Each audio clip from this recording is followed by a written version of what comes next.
Ella no me conocía, me escupió el rostro, enterró sus uñas en mis brazos, se mordió el labio inferior tan horrible que casi se lo arranca. La mesita del televisor se movió sola junto con otras cosas del tocador. Ella se orinó, maldijo con más de un tono de voz e hizo sonidos guturales como si fuera un hombre.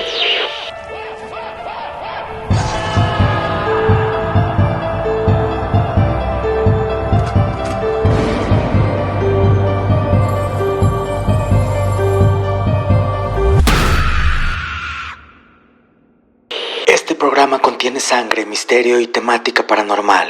Recomiendo discreción. Amigos, por acá Alberto Cerrato. Hoy me encuentro muy feliz de estar nuevamente con ustedes. Recuerden activar todas las notificaciones para que lleguen a ustedes en tiempo real. Hoy hablaremos de un tema completamente espantoso, porque cuando yo lo vi en mi WhatsApp simplemente mi cabeza explotó. Es algo que estoy asimilando, es algo que estoy digiriendo, y así es, mi esposa fue poseída por un demonio. Este es el relato de Camilo, quien por desgracia estuvo viviendo, al igual que todos nosotros, el encierro de la pandemia. ¿Qué es lo que sucede? Que su esposa comienza a tener comportamientos extraños, comienza a aislarse, comienza a tener formas de ser muy errantes. Camilo decide llevarse a su hijo con sus abuelos para que no presencie todo eso, pero qué mejor si ustedes son los testigos en carne propia de la historia de Camilo. Vamos a escuchar el testimonio.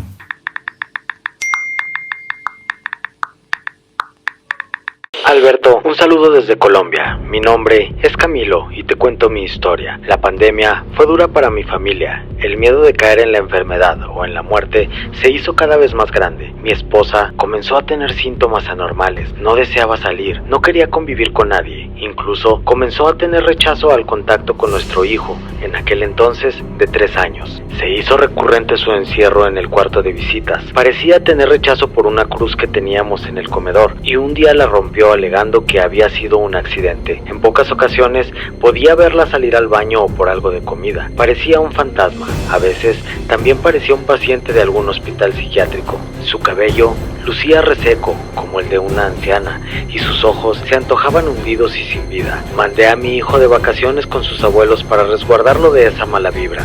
La cosa cada vez pintó peor. La primera noche de terror fue cuando salí a tomar agua en la madrugada y unos rasguños en la puerta del cuarto de visitas donde ella se iba a dormir llamaron mi atención. Pensé en algún perro rasgándola, pero no teníamos mascota. Me detuve en el pasillo. Mis piernas flaquearon. Sentí deseos de vomitar y gracias a la luz de la luna alcancé a ver la puerta de ese cuarto donde ella dormía. Estaba entreabierta. Caminé y pude ver a mi esposa sentada a 90 grados con el cabello cubriéndole la cara y con una mirada fija, vacía. Luego pareció verme y dibujó una sonrisa horrible y maligna. No la confronté y pensé que tal vez era un episodio de sonambulismo. Así pasaron varias noches. Yo iba todos los días a casa de mis padres para ver a mi hijo Julián, porque ella me daba miedo. Yo le inventé a Juliancito que ella tenía COVID y que no podía verla de momento. El vaso se derramó de agua un día en la madrugada, cuando ella tuvo un fuerte ataque parecido a la epilepsia. Esa noche no podía dormir. Di vueltas en la cama algunas 2 horas y casi cuando lograba cerrar las pestañas, escuché carcajadas en la casa. Salí de la habitación y hacía más frío del que puede hacer en la primavera. Luego, unos azotes en la cama del cuarto de visitas retumbaron en mis oídos. Pensé en que ella podía estar en peligro. No pude hacer otra cosa más que correr a su cuarto e intentar ayudarla. Ella no me conocía, me escupió el rostro, enterró sus uñas en mis brazos, se mordió el labio inferior tan horrible que casi se lo arranca. La mesita del televisor se movió sola junto con otras cosas del tocador. Ella se orinó, maldijo con más de un tono de voz e hizo sonidos guturales como si fuera un hombre. Parecía un idioma distinto. Se retorció hasta quedar tendida con el aspecto de un muerto. Llamé a primeros auxilios y la internaron en el Hospital General de Medellín. Por la mañana busqué al párroco de la zona. Él asistió al hospital, oró algunas 2 horas al lado de mi esposa. Ella pareció estar inquieta, sonrió en algunos momentos. Luego de eso, cuando despertó, el brillo de sus ojos era el mismo de siempre. Los médicos jamás tomaron la opción como una posesión demoníaca. demoníaca. Le diagnosticaron brotes psicóticos por una sobrecarga de tensión, miedo y estrés debido a la pandemia. Le recetaron medicamentos controlados y ella duró una semana internada. El padre siguió asistiendo a orar con nosotros. Ella ya no rechazó la cruz. Cuando la dieron de alta, decidimos desalojar el apartamento donde sucedió todo, porque en años pasados, en esa misma casa se había suicidado un hombre, luego de haber matado a su esposa y a 2 menores. Pero esa ya será otra historia. Gracias, Alberto, y es un gusto siempre ver tu programa. Espero que puedas comentar mi caso. Camilo, tu relato me deja con la piel helada. Para comentar tu tema, creo que debemos de abordar ciertos puntos importantes para tratar de delimitar si esto fue una posesión demoníaca.